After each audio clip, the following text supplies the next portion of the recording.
رسول الله وسلم عليك يا حبيب الله تو شمع رسالت ہے عالم تیرا پروانہ تو شمع رسالت ہے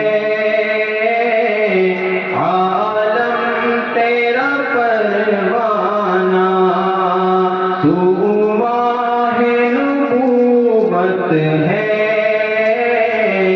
اے جلوہ جانانا تو ماہ نبوت ہے اے جلوہ جانانا جو ساقی کوثر کے چہرے جو ساقی کوثر کے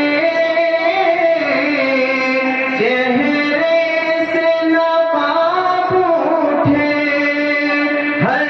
دل بنے میخانہ ہر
وبرکاتہ.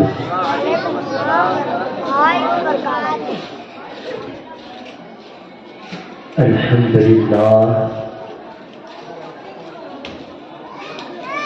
لله رب العالمين والصلاة والسلام على سيد الأنبياء والمرسلين. أما بعد فأعوذ بالله من الشيطان الرجيم. بسم الله الرحمن الرحيم. قد جاءكم من الله نور وكتاب مبين.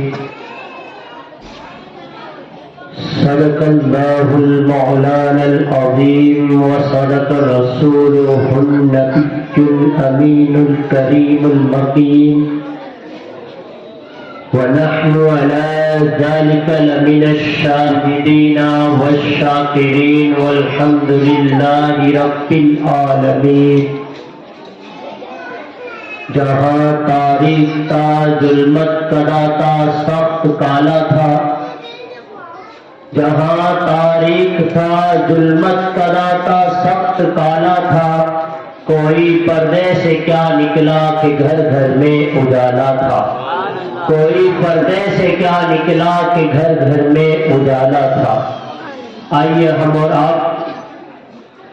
سب سے پہلے گنبد خضرا میں آرام فرمانے والے آقا، دونوں عالم کے داتا، مالک کونین، ہم غریبوں کے ہم خسار، حضور احمد مصطفیٰ محمد مصطفیٰ صلی اللہ تعالی علیہ وسلم کی بارگاہ بیکسپنا میں اپنی غلامی کا ثبوت دیتے ہوئے باواز بلند درود پاک کا ہدیہ نچار فرمائے پڑھے. اللہم صلی علی سیدنا و شفیعنا حبیبنا و مولانا محمد وبارک وسلم. صلاۃ و سلاما علیک یا رسول اللہ، صلاۃ و سلاما علیک یا حبیب اللہ صلی اللہ تعالی علیہ وسلم. ایک بار اور درود پاک پڑھے. اللہم صلی علی سیدنا و شفیعنا حبیبنا و مولانا محمد وبارک وسلم. صلاۃ و سلاما علیک یا رسول اللہ، صلاۃ و سلام علیک یا حبیب اللہ صلی اللہ تعالی علیہ وسلم. حضرات گرامی، ہمارے لیے بڑی خوشی کی بات ہے کہ آج ہم پیارے آقا صلی اللہ تعالی علیہ وسلم کا میلاد منانے کے لیے حاضر ہوئے، اور اسی لیے ہم نے یہ مجلس سجائی ہے. اور ایسی مجلس جس کا تعلق پیارے آقا صلی اللہ تعالی علیہ وسلم سے ہے، وہ برکت والی ہوتی ہے. اس مجلس پر اللہ تبارک و تعالیٰ کی رحمت نازل ہوتی ہے. اللہ تبارک و تعالیٰ کے مقدس فرشتے ایسی مجلسوں کو اپنے پروں سے ڈھانپ لیتے ہیں، اور ایسی مجلس پر اللہ تبارک و تعالیٰ رحم فرماتا ہے. اور اس مجلس کی برکت یہ ہے کہ حقیقت میں اگر ہم عقیدت کے ساتھ اس مجلس کو منعقد کریں اور اس مجلس کو سنیں تو انشاءاللہ تعالی ہماری مانگی مرادیں اللہ تبارک و تعالی مکمل فرمائے گا. اس لیے کہ ایسی مجلس میں بیٹھنے والا کبھی محروم نہیں ہوتا ہے. ایسی مجلس میں شرکت کرنے والا جو اپنے دل میں جائز تمنائیں مرادیں لے کر حاضر ہوتا ہے، اللہ تبارک و تعالیٰ اپنے پیارے حبیب صلی اللہ تعالی علیہ وسلم کے صدقے طفیل اس کی تمام جائز دعاؤں کو، جائز تمنا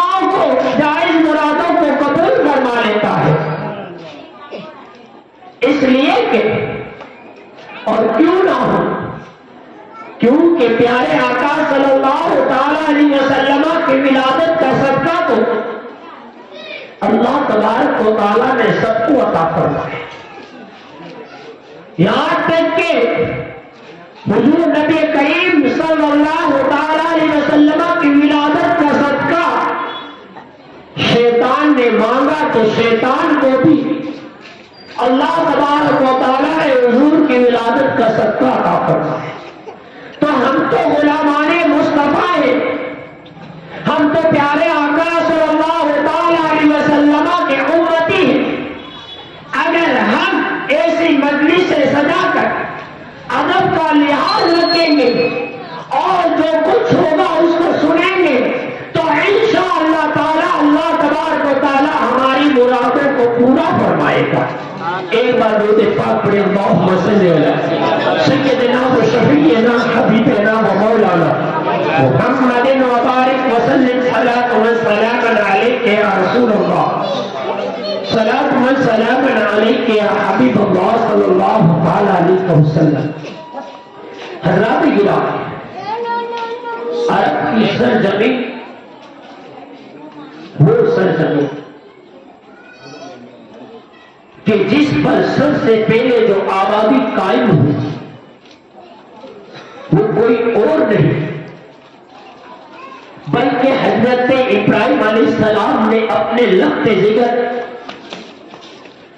حضرت سیدنا اسماعیل علیہ السلام کو اس عرب کی سرزمین پر آباد کیا. اس وقت نہ عرب میں کوئی گھر تھا، نہ کوئی ایسی زمین تھی، نہ کوئی چرند و پرند تھا. اگر وہاں پر سب سے پہلے کوئی آباد ہوا تو اللہ کے نبی حضرت اسماعیل علیہ السلام تھے، جنہیں حضرت ابراہیم علیہ السلام نے حکم ربی سے آباد کیا. پھر انہیں کی آبادی سے حضرت اسماعیل علیہ السلام کے اولاد میں انہیں کی اولاد میں سے ان کے ایک بیٹے حضرت عدنان ہیں اور عدنان کے پشت میں ایک بیٹے حضرت قصی گزرے ہیں، جنہوں نے عرب کے قبیلوں کو یکجا کیا اور ایک جمع کر کے ان کے لیے ایک جھنڈا لیوا بنایا اور ایک ان کی دولت، ایک ان کی حکومت بنائی اور ان کے لیے ایک فیصلہ کرنے کے لیے دارالندوا بنایا اور وہیں پر عرب کے فیصلے ہوتے تھے. پھر انہیں کی اولاد نے عبد مناف ہے اور پھر عبد مناف کو بھی اپنے باپ کے نقش قدم پر چلے اور انہیں کی اولاد میں حضرت ہاشم ہے. حضرت ہاشم وہ ہے جو پیارے آقا صلی اللہ تعالی علیہ وسلم کے پردادا ہے. حضرت ہاشم کا نام عمر ہے. حضرت ہاشم رضی اللہ تعالی عنہ جو ایک اچھے نسب والے تھے، جو جاؤ جلال والے تھے، یہاں تک کہ وہ مہمان نوازی میں عام تھی، ان کی مہمان نوازی مشہور تھی. خانے کعبہ کی دیکھ بھال انہیں کے سپرد تھا. جب خانے ایک مرتبہ ایسا آیا کہ حاجی لوگ حج کرنے کے لیے آ رہے تھے، لیکن اس وقت عرب کی سرزمین پر قحط پڑا ہوا تھا. عرب والے دانے دانے کے محتاج تھے اور ادھر حج والے حج کرنے آ رہے تھے. تو حضرت ہاشم باہر گئے، باہر کے قبائل سے سوکھی روٹیاں خریدی اور خرید کر لا کر ان کو چورا، ان کے ٹکڑے کیے اور اونٹ کے سالن کا شوربہ بنایا اور اس سے تمام حاجیوں کی ضیافت کی. پھر انہی کی اولاد میں حضرت ہاشم کی اولاد میں حضرت عبد المطلب،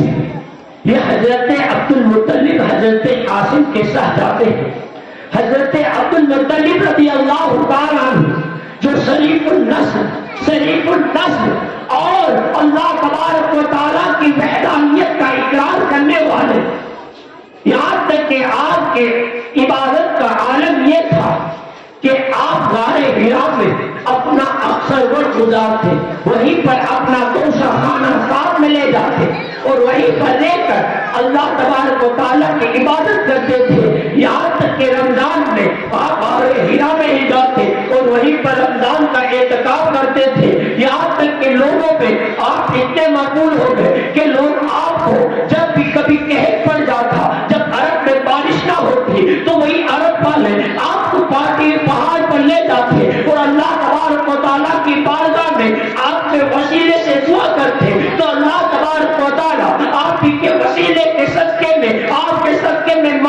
دعا کو اللہ تبارک و تعالیٰ قبول فرما تھا اور باران رحمت کو نازل فرما تھا. یہ تھا عبد المطلب کا حالت. اور وہی عبد المطلب ہے کہ ان کے دور میں چاہے زمزم ایک دم ختم ہو چکا تھا, زمزم کا نام و نشان نہ تھا, حضرت عبد المطلب نے خواب میں دیکھا, انہیں خواب میں زمزم کی جگہ بتائی گئی کہ وہاں بڑا جگہ پر زمزم کا کنواں تھا. حضرت عبد المطلب نے اپنے سب سے بڑے بیٹے حضرت حارث کو ساتھ میں لیا اور زمزم کی کھدائی کے لیے چلے. عرب کے قبائل آپ کے قائل ہو گئے اور آپ کو زمزم کھودنے کے لیے منع کیا. اس وقت عبد المطلب نے کہا کاش میرے 10 بیٹے ہوتے, میں کثیر الاولاد ہوتا تو میں آج زمزم کھود نکالتا. اللہ تبارک و تعالیٰ نے آپ کی اس دعا کو قبول فرمایا اور آپ نے یہ کہا کہ میرے 10 بیٹے ہوتے تو میں ان میں سے ایک کو اللہ تبارک و تعالیٰ کی راہ میں قربان کر دیتا, ایک کو اللہ تبارک و تعالیٰ کی راہ میں دے دیتا.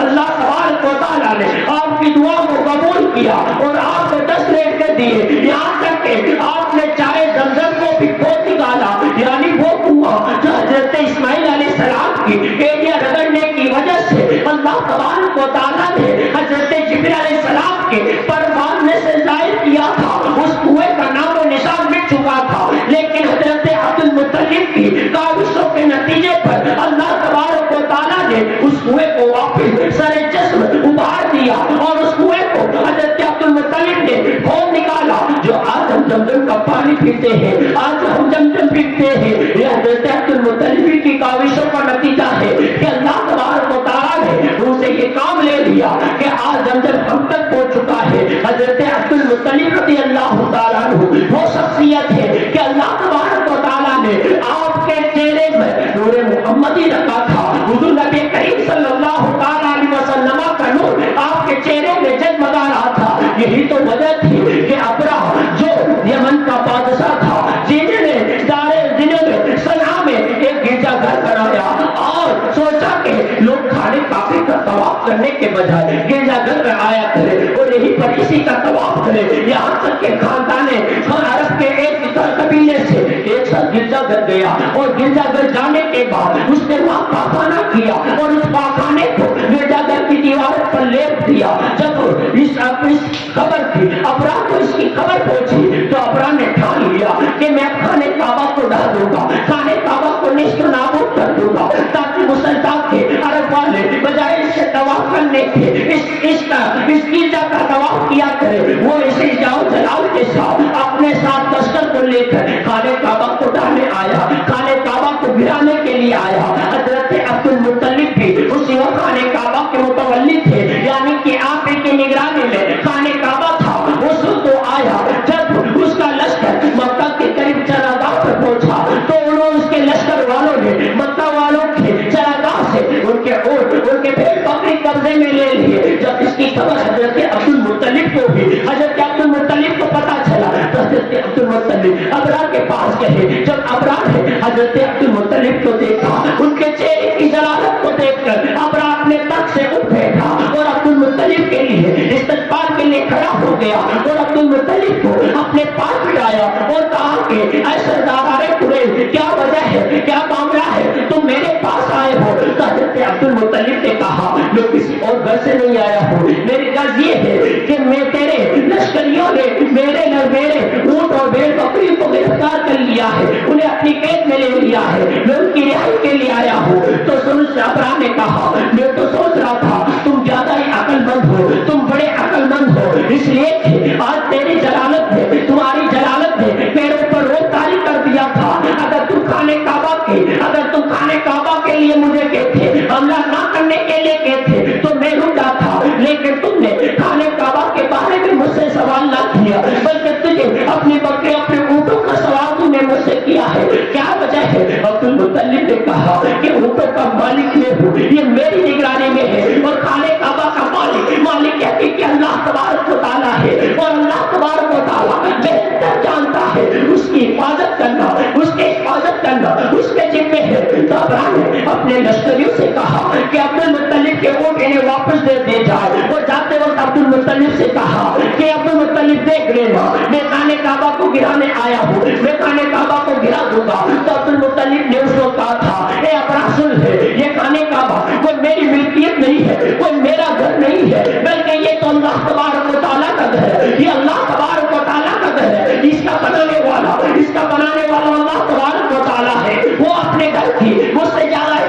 کرنا جانتا ہے، وہ جانتا ہے کس قدر اس گھر کو عبادت رکھنا ہے، کس قدر اس گھر کو ظالموں سے بچانا ہے، وہ بہتر جانتا ہے۔ عبد المطلب اتنا کہہ کر چلے آئے اور اپنے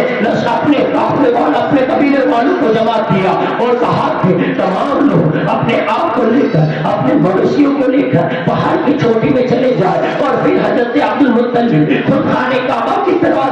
پاس آئے، دروازے کو پکڑے، اللہ تبارک و تعالیٰ کی بارگاہ میں دعا کی، اے مولا تو بہتر جانتا ہے یہ تیرا گھر ہے، مولا تو اس کی حفاظت کرنا بہتر جانتا ہے، مولا تو اپنے گھر کی حفاظت فرما، اس ظالم کو نیست و نابود فرما۔ اتنا کہنا تھا۔ اتنا کہنے کے بعد حضرت عبد المطلب بھی پہاڑ کی چوٹی پر چلے گئے اور وہیں سے دیکھنے لگے۔ اتنے میں اپنے لشکر کو لے کر خانہ کعبہ کی طرف بڑھا، یہاں تک کہ کچھ دوری کے فاصلے پر اس کے لشکر پر وہ لشکر جس پر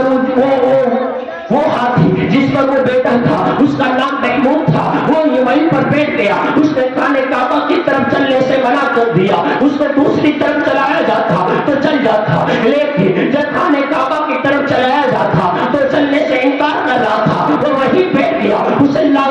جائے کتنی کوششیں کی لیکن وہ چلنے پر مجبور نہ ہوا۔ اتنے میں اللہ تبارک و تعالیٰ نے اپنے مخلوق ابابیل کو سمندری راستے سے، سمندر کی طرف سے ایک چڑیوں کا جھنڈ بھیجا جسے ابابیل کہتے ہیں۔ اس ابابیل نے ان لشکریوں پر، ان کے پاس تین کنکر تھے، ایک پنجو کے اندر اور ایک چونچ کے اندر، جس کنکر کو جس لشکری کے اوپر گرا تھے وہ کنکر اس کی کھوپڑی سے ہوتے ہوئے، اس کے جسم کو چھید کرتے ہوئے جس جانور پر سوار ہوتے اس جانور کو چھید کرتے ہوئے زمین پر چلا جاتا، یہاں تک کہ اللہ تبارک و تعالیٰ نے اس چھوٹی سی مخلوق سے اس ابرا کے اتنے بڑے لشکر کو نیست و نابود کر دیا، ان کی ہڈیاں بکھیر دی، ان کے نام و نشان نہ رہا۔ اسی لیے تو اللہ تبارک و تعالیٰ نے اپنے پیارے محبوب رسول اعظم صلی اللہ تعالیٰ علیہ وسلم کو فرمایا، الم تر کیف فعل ربک باصحاب الفیل الم یجعل کیدہم فی تضلیل وارسل علیہم طیرا ابابیل ترمیہم بحجارۃ من سجیل فجعلہم کعصف مأکول۔ اے محبوب کیا تم نے نہیں دیکھا کہ ہم نے ان ہاتھی والوں کے ساتھ کیا کیا کہ ان کا داؤ کچھ کام نہ آیا، یہاں تک کہ ہم نے ان کے لیے پرندوں کی ٹکڑیاں بھیجی جنہوں نے اپنے پتھروں سے انہیں نیست و نابود کر دیا۔ ایسا لگتا تھا کہ وہ جیسے چبائے ہوئے موسے کی طرح ہے۔ یعنی کہ اللہ تبارک و تعالیٰ نے یہ ہونے والے واقعات کی خبر اپنے محبوب مکرم صلی اللہ تعالیٰ علیہ وسلم کو دی، اور اللہ تبارک و تعالیٰ نے اپنے مقدس گھر خانہ کعبہ کی پوری حفاظت کی، جس سے پتا چلا کہ اللہ تبارک و تعالیٰ ہر چیز پر قادر ہے، جو چاہے وہ کر دے، اس کے لیے بعید نہیں ہے۔ اور حضرت عبد المطلب کا بھی روب پتا چلا کہ عبد المطلب کتنے روب و دبدبے والے تھے، غیر بھی آپ کی تعظیم کیا کرتے تھے۔ اللہ تبارک و تعالیٰ نے آپ کو وہ مرتبہ عطا فرمایا تھا۔ اور عبد المطلب کے لڑکوں میں ایک لڑکے ہیں جن کا نام ہے حضرت عبداللہ۔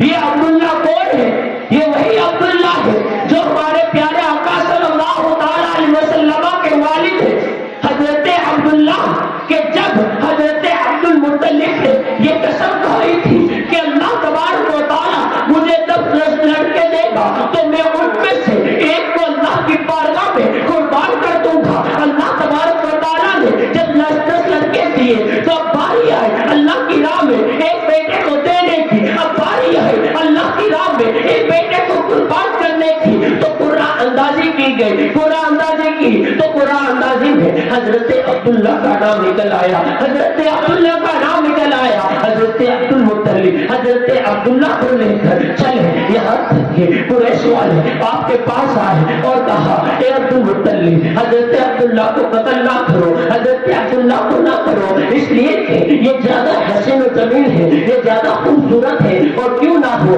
کیونکہ اعلیٰ حضرت فرماتے ہیں تیری نسل پاک میں ہے بچہ بچہ نور کا، تو ہے عین نور، تیرا سرگرانہ نور کا۔ یعنی کہ جن کے پشت مبارک میں پیارے آقا صلی اللہ تعالیٰ علیہ وسلم کا نور ہو، حضور نبی کریم صلی اللہ تعالیٰ علیہ وسلم کا نور جگمگا رہا ہو، تو کیوں نہ خوبصورت ہوگا، کیونکہ نور محمدی کی شان ہی ہے کہ نور محمدی بھی پیشانی میں گیا ہے ان کی پیشانی چمک جاتی ہے, ان کا چہرہ جو رات کی مانی چمکنے لگ جاتا ہے. اس لیے قریش والے آئے اور حضرت عبد المطلب سے کہا, اے عبد المطلب تم عبداللہ کو قتل نہ کرو, تم عبداللہ کو قربان نہ کرو. تو حضرت عبد المطلب نے کہا چلو ان کے نام کی قرآن اندازی کی جائے, یعنی کہ ان کے فدیے میں اونٹ کو قربان کیا جائے. قرآن اندازی کی گئی, یعنی کہ 10 اونٹ میں 10 اونٹوں کا نام لکھا جاتا اور ایک حضرت عبداللہ کے نام کی پرچی ڈالی جاتی. جب بھی بولا گیا حضرت عبداللہ کا نام نکلا,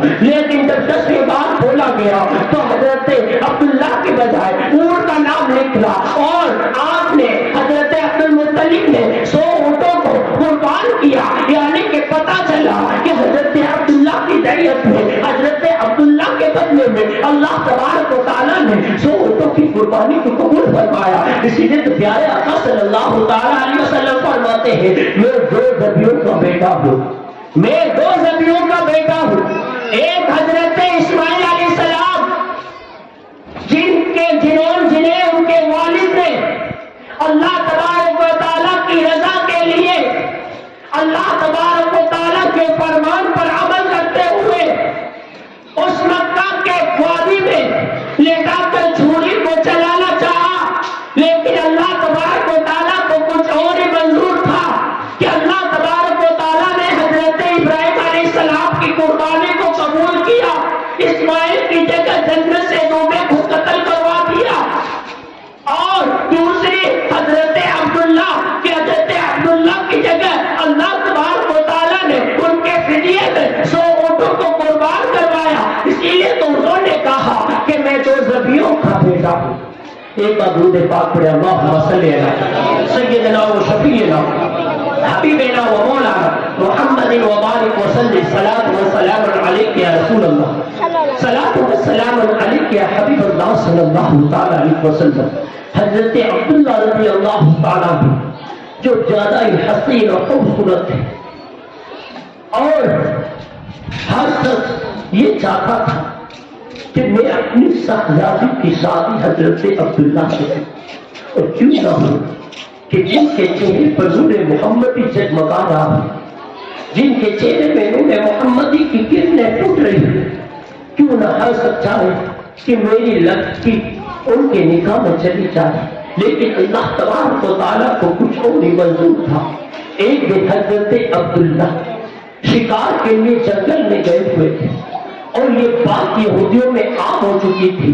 کہ جو نبی آخر جماعت صلی اللہ تعالیٰ علیہ وسلم پیدا ہوگے وہ عبداللہ کی نسل سے ہوگے, عبداللہ کی سلب سے ہوگے. تو یہودی ہمیشہ اس طاق میں لگے رہتے تھے کہ جیسے ہی عبداللہ کو کسی جگہ تنا پائے انہیں پیدا پھسلا کر انہیں لے جا کر انہیں قتل کر دیا جائے, تاکہ نہ رہے کہ پاس نہ بجے بانسری. یعنی جب عبداللہ ہی نہیں رہیں گے تو نبی کیسے پیدا ہوں گے. لیکن مشیت یزدی کو کچھ اور ہی منظور تھا. حضرت عبداللہ رضی اللہ تعالیٰ عنہ شکار کے لیے جنگل میں گئے. جب یہودیوں کو خبر پہنچی تو یہودی حضرت عبداللہ کے تعاقب میں آئے اور آپ کو گھیرے میں لے لیا. یاد اللہ تبارک و تعالیٰ نے حضرت عبداللہ کی مدد کے لیے کچھ ایسے سواروں کو بھیجا جو دنیا کی شکل و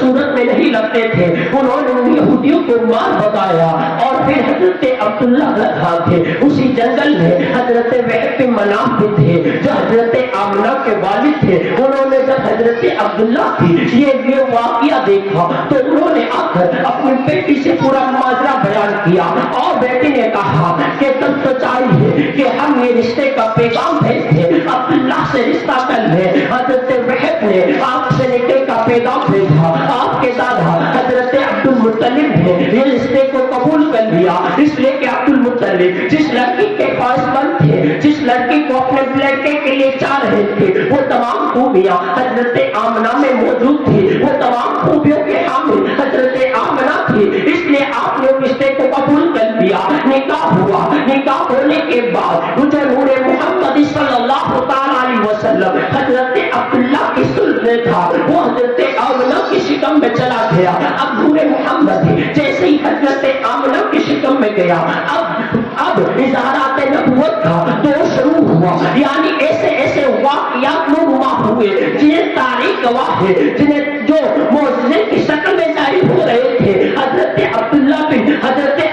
بن عباس رضی اللہ تعالیٰ عنہ بیان کرتے ہیں کہ جب نور محمدی حضرت عبداللہ کی شکم سے نکل کر حضرت آمنہ کے شلب میں گل، حضرت عبداللہ کے پشت میں نکل کر حضرت آمنہ کے شکم میں گیا، اس وقت ہم نے دیکھا کہ قریش کے جانور جنہیں اللہ تبارک و تعالیٰ نے فصیح تلاوت کرنے کی اجازت دی، یعنی وہ زبان سے کہہ رہے تھے اے عرب والوں قربان ہو، اے عرب والوں مبارک ہو، اس لیے کہ نبی آخر جمع اپنے باپ سے نکل کر اپنی ماں میں چلے گئے تھے، اور ہر ایک جانور دوسرے جانور کو بدائی دیتا تھا، ایک جانور دوسرے جانور کو مبارکباد دیتا تھا، یہاں تک کہ سمندر کے جانور سمندری جانور کو مبارکباد دیتے تھے کہ مبارک ہو، اس لیے کہ آج ہمارا اب نبی آخر جمع صلی اللہ تعالیٰ علیہ وسلم ان قریب پیدا ہونے والے ہیں، نبی آخر جمع صلی اللہ تعالیٰ علیہ وسلم کی آمد ہونے والی ہے، یہ ظلمت قضا، یہ ظلمت مٹنے والی ہے، یہ تاریخ کی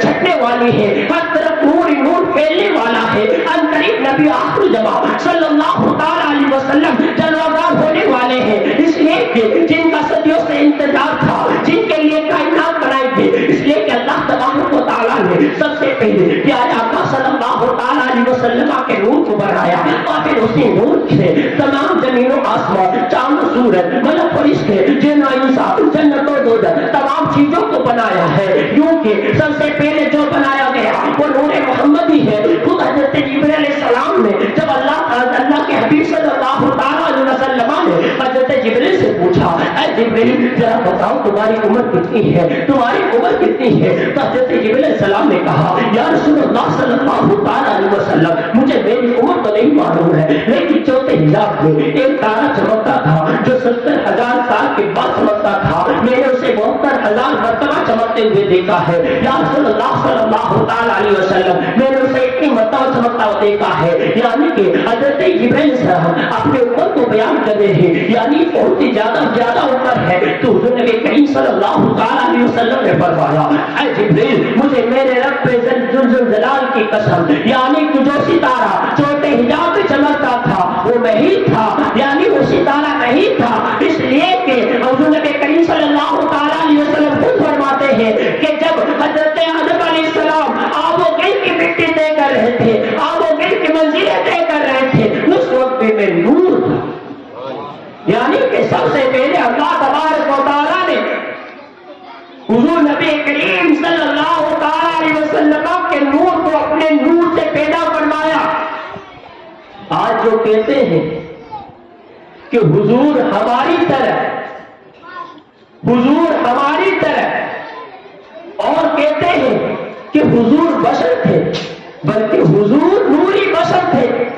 اس لیے کہ اگر حضور نوری شکل میں آ جاتے تو کوئی ہدایت نہ تھا، کوئی حضور کے قریب نہ ہوتا، یہ ہدایت کے لیے حضور نے بشری لباس پہنا تاکہ لوگ آپ کے قریب آئے اور آپ انہیں ہدایت دیں، اس لیے تو اعلیٰ حضرت فرماتے ہیں تیری صبح طیبہ میں ہوئی بڑھتا ہے باڑا نور کا، صبح طیبہ میں ہوئی بڑھتا ہے باڑا نور کا، صدقہ لینے نور کا آیا ہے تارا نور کا، ایک بار درود پاک پڑھے اللہم صلی علی سیدنا و شفیعنا حبیبنا و مولانا محمد و بارک وسلم، صلاۃ و سلام علیک یا رسول اللہ، صلاۃ و سلام علیک یا حبیب اللہ صلی اللہ تعالی علیہ وسلم، یعنی کہ اللہ تبارک و تعالیٰ نے سب سے پہلے پیارے آقا صلی اللہ تعالی علیہ وسلم کے نور کو پیدا کرنا، اپنے نور سے پیدا کرنا۔ اب یہ سوال ہو سکتا ہے کہ جب اللہ نے اپنے نور سے پیدا فرمایا تو نور کا ٹکڑا کیا ہوگا، اپنا نور اللہ نے کم کیا ہوگا، بالکل یہ اس لیے کہ میں آپ کو مثال پیش کر دوں تاکہ اس سوال کا بھی ازالہ ہو جائے۔ ہم اگر ایک چراغ کو روشن کریں، وہ چراغ روشن ہو اور پھر اسی چراغ سے دوسرے چراغ کو روشن کریں تو کیا پہلے چراغ والی روشنی میں کچھ فرق آئے گا؟ بالکل نہیں، یعنی جس طرح وہ پہلے جل رہا تھا